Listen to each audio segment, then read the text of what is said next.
I'm joined by community and crisis worker Diana Chan McNally. Diana, thanks a lot for joining us. So I want to go back to this. Toronto's drug checking service confirms that worsening contamination in the unregulated opioid supply is happening. Yeah. Yeah, absolutely. I mean, this is something that should not be surprising to anyone who's working in harm reduction, who's been working in healthcare for any period of time.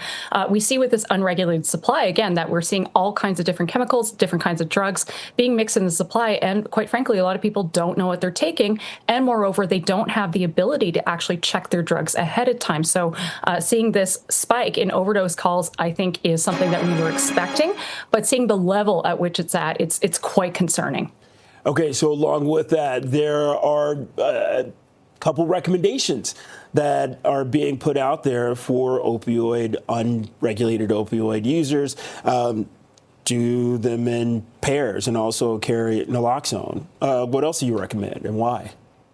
I mean, I think those two are great. Absolutely. Having naloxone on you is absolutely life-saving for people. And of course, you want to make sure that you're not using alone. And in fact, we see a much higher incidence of overdose when people don't have somebody who is making sure that they're actually safe. So those two things, I think, are critically important recommendations. But at the same time, why is this happening?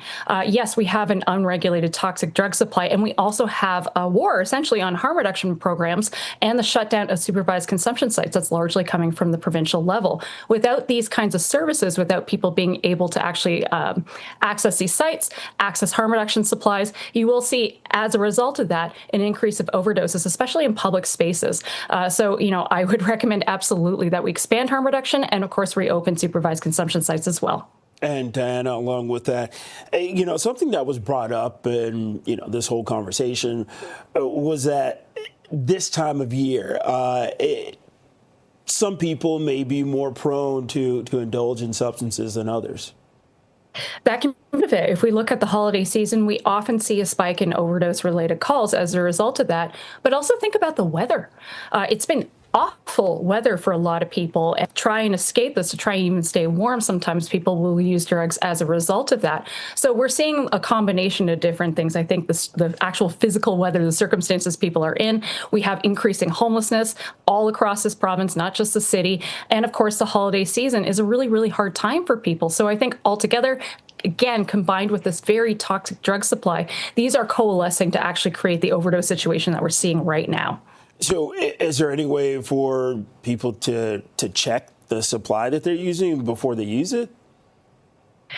It is possible, but again, a lot of these services are difficult for people to access. And we're also seeing, again, a shutdown of the kinds of services that were formerly serving people who use drugs. So there is that possibility. However, at the same time, we are starting to limit access to these kinds of programs. So we have a very dangerous situation here where, again, people are using drugs because people use drugs, but we don't have a lot of safety mechanisms in place to make sure that people don't overdose. And again, this isn't neutral. We have paramedics who are responding to these calls. We're also tying up paramedic resources with something which is entirely preventable if we actually invested in harm reduction and address the toxic drug supply. So this has health implications for everybody as a result. Okay, community and crisis worker Diana Chan McNally, thank you. Thank you so much.